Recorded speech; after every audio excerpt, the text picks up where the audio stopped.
राधे कृष्णा आप सभी को। आई होप आप सब ने भी माघ मास महात्म्य सुनने का नियम लिया होगा। अगर नहीं लिया तो ज़रूर लीजिए। सबसे आसान नियम ये है कि आप घर बैठे माघ मास का महात्म्य सुन पा रहे हैं। कोशिश कीजिए कि माघ मास का महात्म्य ध्यान से सुने, एक जगह बैठकर सुने।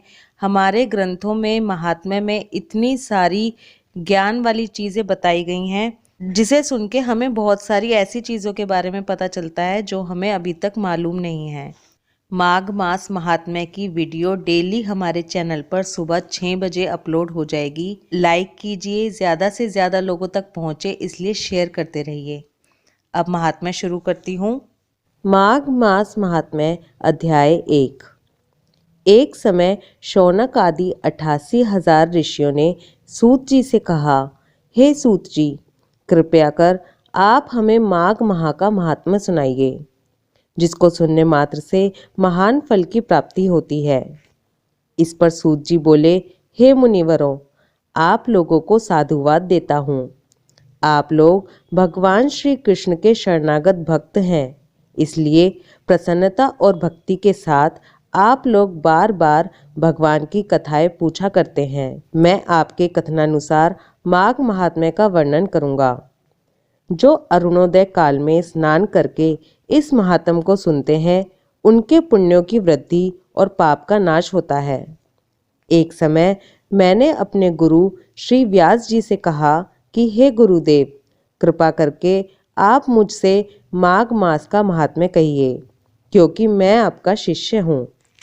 मेरी बात सुनकर मेरे गुरु महाराज ने मुझसे कहा, प्रिय, मेरी बात ध्यान से सुनो।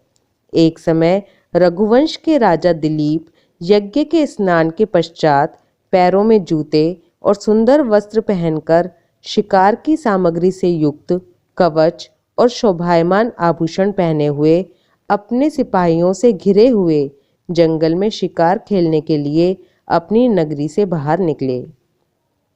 उनके सिपाही जंगल में शिकार के लिए मृग, व्याघ्र, सिंह आदि जंतुओं की तलाश में इधर उधर फिरने लगे। उस वन में वनस्थली अत्यंत शोभा को प्राप्त हो रही थी।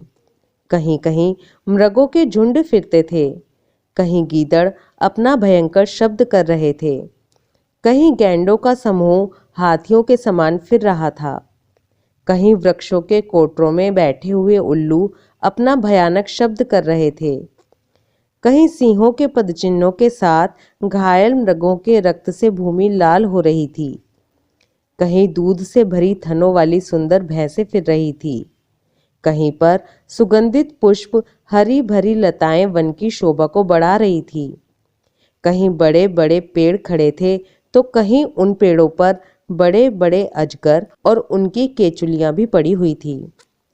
उसी समय राजा के सिपाहियों के बाजे की आवाज सुनकर एक मृग वन में से निकलकर भागने लगा और बड़ी बड़ी चौकड़ियां भरता हुआ आगे बढ़ा।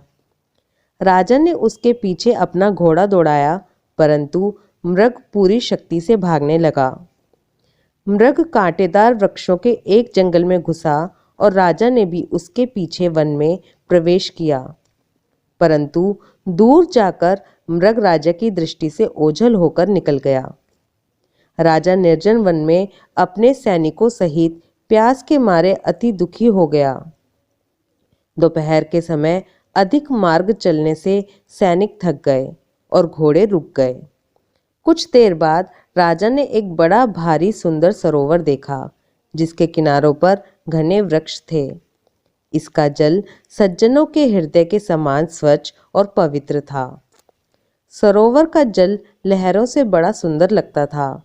जल में अनेक प्रकार के जल जंतु, मछलियां आदि स्वच्छंदता से इधर उधर फिर रही थीं। दुष्टों के समान निर्दयी चित्त वाले मगरमच्छ भी थे। किसी किसी जगह लोभी के समान सिमाल भी पड़ी हुई थी। जैसे विपत्ति में पड़े हुए लोगों को दुखों को हरने वाली दानी पुरुष के समान यह सरोवर अपने जल से सबको सुखी करता था। जैसे मेघ चातक के दुख को हरता है, इस सरोवर को देखकर राजा की थकावट दूर हो गई। रात्रि को राजा ने वहीं विश्राम किया और सैनिक पहरा देने लगे और चारों तरफ फैल गए। रात के अंतिम समय में शूकरों के एक झुंड ने आकर सरोवर में पानी पिया और कमल के झुंड के पास आया। तब शिकारियों ने सावधान होकर शूकरों पर आक्रमण किया और उनको मारकर पृथ्वी पर गिरा दिया।